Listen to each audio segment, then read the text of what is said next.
నమస్తే, నేను సిరి.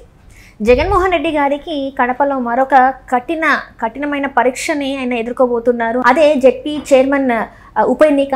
సో మరి ఇందులో ఆయన గెలిచే అవకాశాలు ఉన్నాయా లేవా అనేది కూడా ఇప్పుడు ఒక చర్చనీయాంశమైంది. సో దీనికి సంబంధించి మరిన్ని విషయాల్ని మనకు తెలియజేయడానికి మనతో పాటు ఉన్నారు ప్రముఖ రాజకీయ విశ్లేషకులు కేవీవి ప్రసాద్ గారు.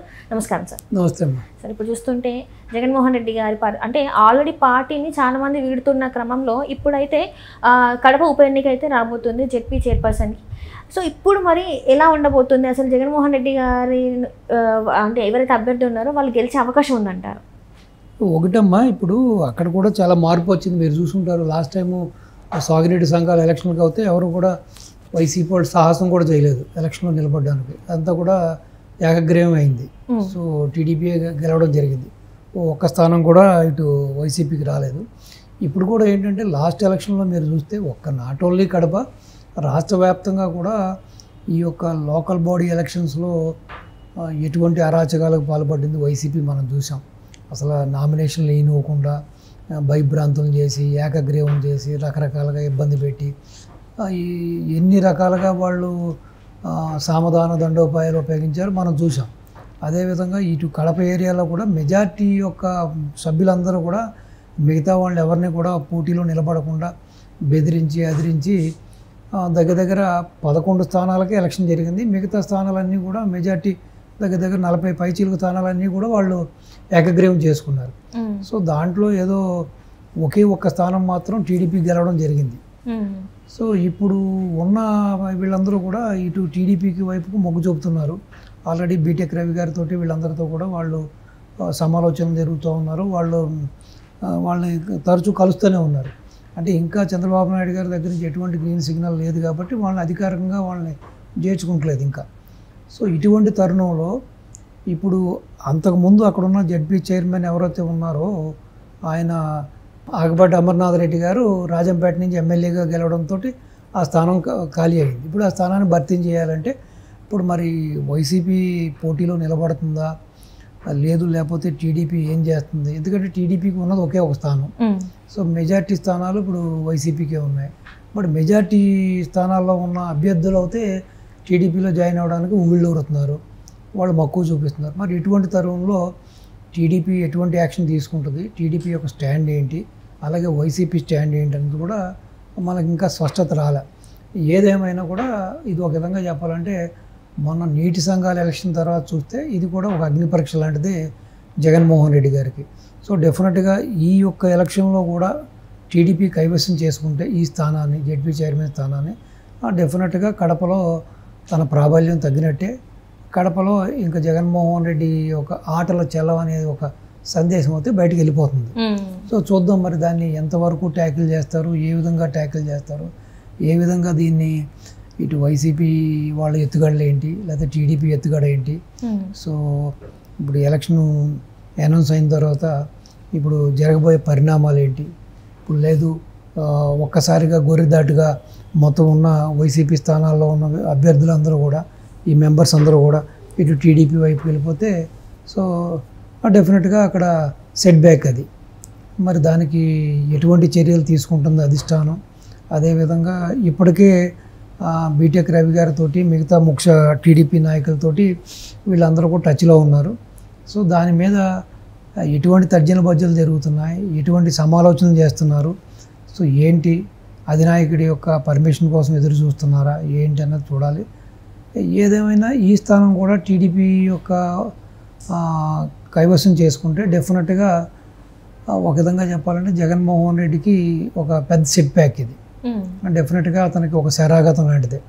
సో కడపలో తిరుగులేదు, పులివెందుల్లో తిరుగులేదు అనుకున్న వీళ్ళు ఈ విధంగా 1 by 1 ఈ లోకల్ ఎలక్షన్లో ఈ విధంగా వాళ్ళు ప్రాబల్యాన్ని కోల్పోతున్నారంటే డెఫినెట్గా దాని ఇంపాక్ట్ రేపొద్దున రాబోయే ఎలక్షన్లో కూడా ఉంటుంది.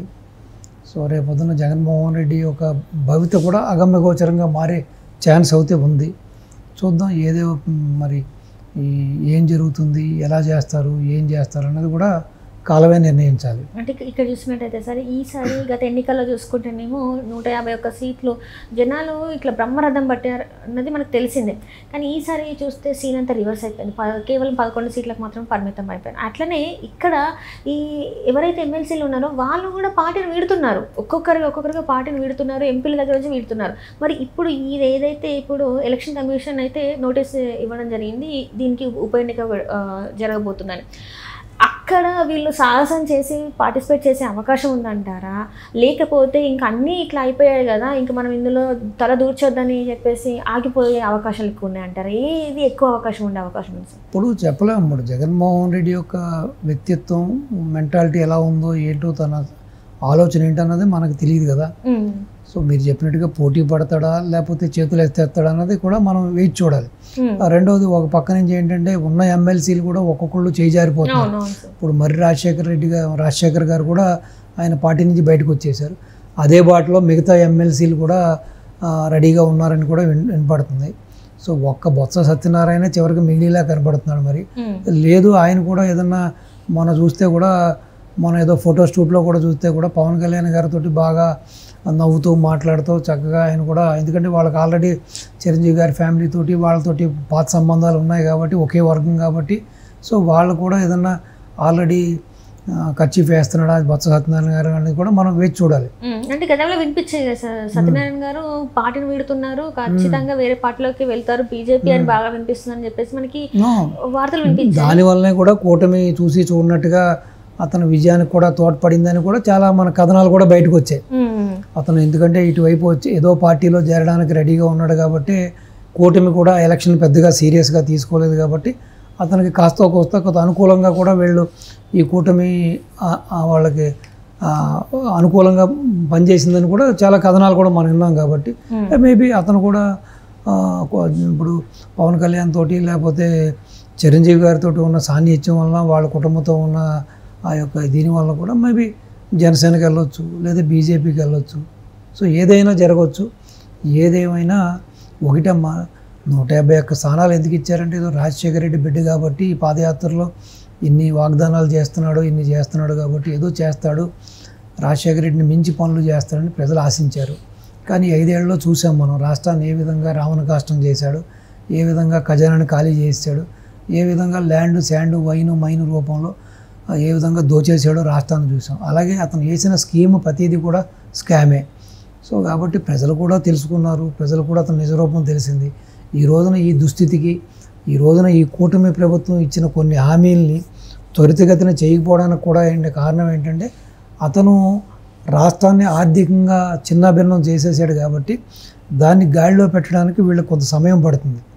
సో దానివల్లనే వన్ బై వన్ చేసుకొస్తున్నారు. ఒక్కసారిగా అన్ని హామీలు చేయకపోవడానికి కూడా ప్రధాన కారణం ఏంటంటే ఆ నిధుల లేమి. దాంట్లో ఎటువంటి సందేహం లేదు.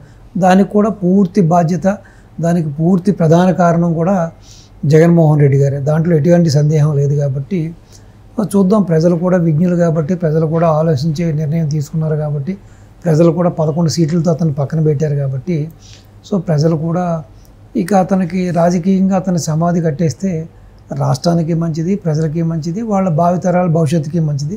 చూద్దాం. ఏదేమైనా పూర్తిగా ఇది ప్రజల చేతిలో ఉన్నదమ్మా. ఎందుకంటే ఆయుధం అనేది, ఓటు అనే ఆయుధం ప్రజల చేతిలో ఉంది. వాళ్ళు నెత్తిన కుంపటి పెట్టుకుంటారా, లేకపోతే నెత్తిన పోసుకుంటారా, లేకపోతే మట్టి పోసుకుంటారా, లేకపోతే మాణిక్యాలు పోసుకుంటారా అనేది పూర్తిగా వాళ్ళ యొక్క విజ్ఞతకే ఉంది, వాళ్ళ విచక్షణకే ఉంది. కాబట్టి దీంట్లో ప్రజలే ప్రధాన సూత్రధారులు, పాత్రధారులు. కాబట్టి వాళ్ళకి ఏది మంచో ఏది చెడ్డో తెలుసుకునే విచక్షణ ఉంది. కాబట్టి వాళ్ళు ఆ దిశగా నడుచుకుంటారని, రాష్ట్రాన్ని కాపాడుకుంటారని, వాళ్ళని కాపాడుకుంటారని, వాళ్ళ భావితరాలను కాపాడుకుంటారని ఎదురు చూద్దాం, ఆశిద్దాం. Thank you so much. నమస్తే.